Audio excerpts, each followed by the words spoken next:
vous êtes très nombreux à nous demander où est-ce qu'on va rouler, d'où l'intérêt de ce programme aujourd'hui où on vous présente nos plus belles routes de France. Et j'ai commencé par une qui me tient particulièrement à cœur, vu que j'ai habité Marseille pendant un petit moment. C'est celle qui part de Gémenos et qui nous emmène au col de l'Espigoulier à 735 mètres. On a à peu près 80 virages, une quinzaine d'épingles qui nous attendent. Ça devrait être sympa, d'autant plus que pour ce petit sujet, j'ai choisi la nouvelle Tuono 660 avec centrale inertielle, avec également quick shifter, histoire que ce soit bien dynamique. Bon, vous êtes prêts? Je vous emmène. Faut monter là par contre, hein. Allez, accrochez-vous.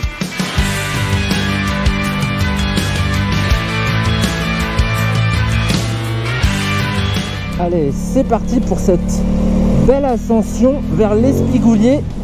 On est dans le massif de la Sainte-Baume, d'où le fait que cette route s'appelle, pour les locaux, la route de la Sainte-Baume. On quitte d'abord le Valais Saint-Pons. Alors c'est rigolo parce que on traverse les forêts, en fait, c'est assez ombragé, c'est très joli, on commence déjà à avoir des petits enchaînements bien sympas. Le grip est excellent ici. Il y a un grain en fait sur cette route qui fait que même si c'est un petit peu humide, on y va avec précaution, mais on y va quand même. Première épingle.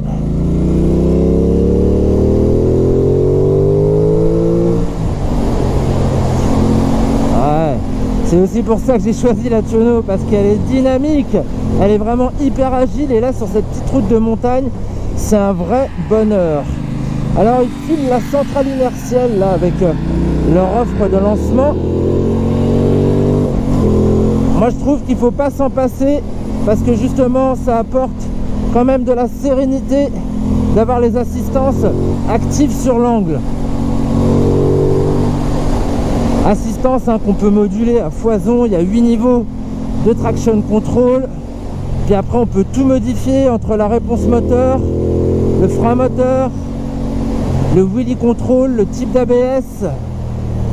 On peut avoir l'ABS que sur l'avant et libérer l'arrière, ça c'est cool aussi. Allez, on va quitter le Valais Saint-Pons après cette belle épingle. Moi j'aime bien passer les épingles en première avec cette meule. En plus c'est cool parce que j'ai le shifter aussi en option. Alors shifter en option c'est 199 € et l'IMU, si vous ne la prenez pas sur cette offre de lancement, c'est 300 €.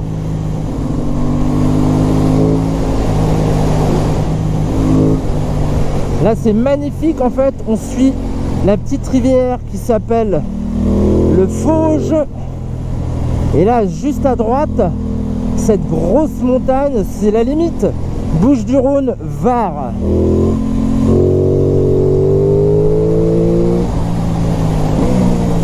Voilà, là ça commence à devenir un petit peu plus sympa encore, c'est différent, il y a moins d'arbres, ça commence à bien tournicoter. Et on va bientôt arriver dans la partie que j'appelle le rallye de Monte-Carlo.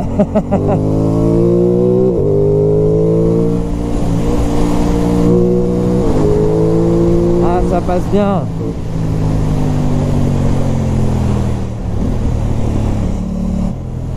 Sur cette route, disons que la fréquentation, elle est faite beaucoup de motards. Il n'y a pas énormément de touristes. Ça va, par contre il y a quand même beaucoup de cyclistes auxquels il faut bien évidemment faire attention. Eux aussi sont en deux roues. Voilà, donc ça c'est la petite partie rallye Monte-Carlo dans la Sainte-Baume. Oh, mais comme c'est beau entre le paysage et la route, quoi. Oh, énorme. On rencontre quelquefois des petites estafettes que nous allons doubler d'un coup de poignet grâce à cette Tuono 660. Et voilà comment on se débarrasse. Alors vous verrez que sur cette route il y a plein de traces de pneus. En fait, je la connais l'histoire. Il y en a qui viennent ici la nuit pour faire des spéciales de rallye en bagnole, et d'où les traces de frein là en entrée de virage. Je veux dire que ça accroche bien ici, hein. On y va, on y va, on y va.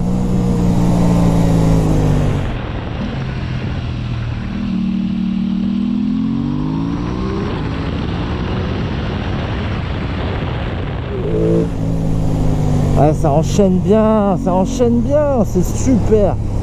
Oh là là, C'est vraiment du sport. On monte, on monte, on monte, on monte. Je vous ai dit, on arrive à peu près 750 mètres au col de l'Espigoulier. Mais à droite, il y a ce qu'on appelle le Mont Bertagne ici, qui est à peu près à 1040 mètres. Là, c'est bien le seul petit bout droit qu'on a sur toute l'ascension. On fait refroidir un peu le moteur et les freins. Et c'est reparti, on trajecte bien en extérieur pour voir en sortie de virage qu'il n'y ait pas de bagnole. Parce que là, on commence à attaquer la partie où c'est assez étroit. Les liaisons dangereuses de Mehdi. Ah, ça tourne bien. Là, c'est du sport. Hein. Là, il faut avoir bien digéré son americano du midi. Privilégier le pain bagnat léger avant de venir ici. Ah, il n'y a quasiment pas de cailloux. Juste vers la fin, quand on arrive du côté des falaises. Oh là là là là, ça tourne bien. Allez, on sait jamais pour la centrale qu'on puisse prendre les freins sur l'angle.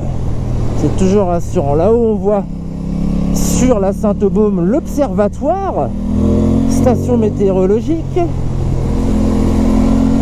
entre autres.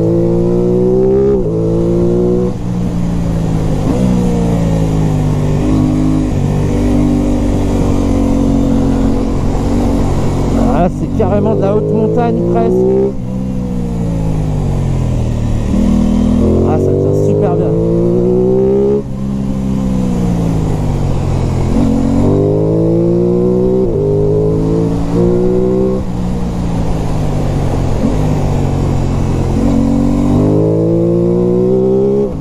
Cycliste, on se déporte. Il y a des méchantes traces de freinage quand même.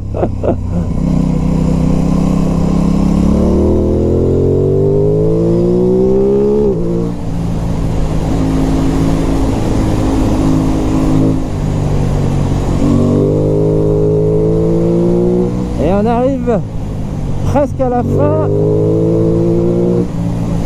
La végétation est magnifique. Et je vous raconte pas les odeurs qui rentrent dans le casque. C'est du bonheur.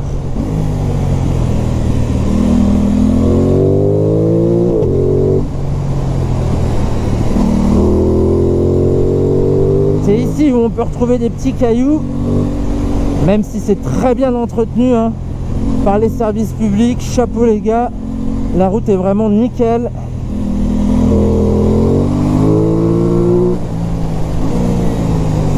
Voilà, on arrive vers le col. Et pourquoi y vient-on sur cette route? Pour ces virolos?